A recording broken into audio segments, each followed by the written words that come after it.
Let's face it, the floor 2 item system is completely broken. Some things are way too expensive, some things are way too underpowered, so I would like to fix that today. Firstly, let's tackle the 3 flashlights, as they are all way out of balance in floor 2. First, the strap light. This is way too underpowered, so here's my idea. Firstly, we're renaming it to the smart light, as we are going to add many smart functionalities to it. Firstly, when the gloom bats spawn, it will automatically turn off as they try to hit it, then it will turn back on, making it basically immune to gloom bats. Also, it will no longer take up inventory space, instead working like a fuse where it hangs on the edge of your inventory like this. This makes sense as the light is quite literally strapped to your chest, so it makes no sense to take up inventory space. The rarity and everything else will remain the same, however it is only 50 knobs in the pre-run shop now. Now it's the bulk lights time, and oh god, this is grossly overpowered. Found in almost every run in the first few rooms, illuminates the full room and basically removes any worry of giggle.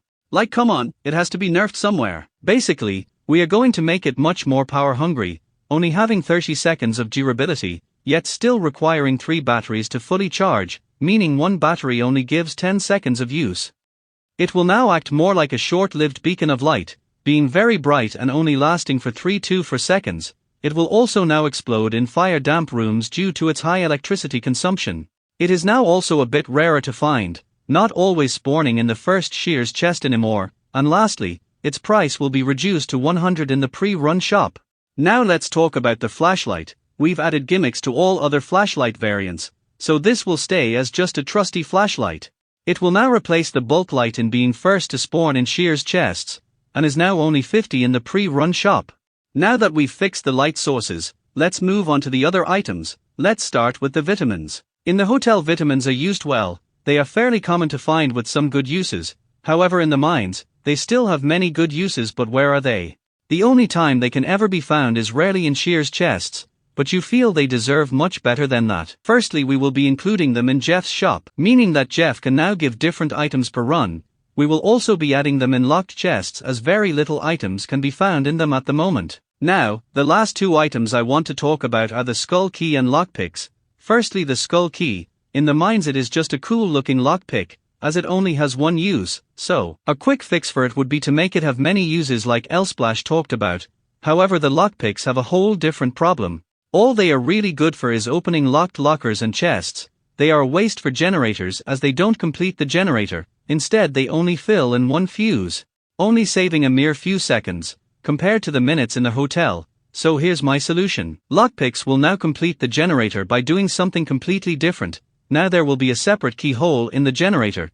This could be something like an emergency start mechanism. But using the lockpicks here will turn on the generator automatically. Now you may think, isn't this unbalanced? As no matter how many fuses the generator has, it would always complete it, so it would be a waste to use on generators only missing one fuse, and you would be correct. However, this already happens in the hotel. Wouldn't you say it's a waste to use the lockpicks here? They key only takes seconds to find in such rooms, however the lockpicks still work the same. Now that we've fixed the items themselves, I want to fix how you get the items. Right now, you're just given them for free, with shear's closets and chests spawning on the main path, requiring no searching through side rooms or even drawers. It's entirely luck. So here's my idea. Firstly, you will no longer be able to find shears on the main path.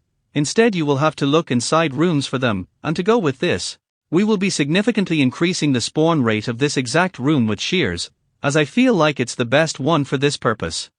Now, we've fixed and overhauled a significant amount of the game with these fixes, but I'm still not done. Let's talk about Jeff. Before Floor 2, Jeff's Floor 2 shop was hyped up a lot, however it's kind of just a normal shop, so here's my idea. This is the new design, with 4 sides. Also please note that I wasn't able to add the lights or additional signs. Jeff will always go to the side you are closest to. This is client side, so it may look different for different people on multiplayer servers. The starting side has general items, like lockpicks or crucifixes. It also has the shop logo as it is the entrance. Then on the right side there is Bob and El Goblino. This is also where you can find the lighting items, like the bulk light or flashlight. This is also where the radio is. And then the side towards the exit just has a tip jar. I tried to make this shop feel special without it being anything too crazy. So that's my idea for the item system. If you think this is a good idea, consider liking and subscribing, but only if you want. But if you thought this was too drastic or would need too much work from the devs, be sure to leave your opinion in the comments, and why not check out this video next.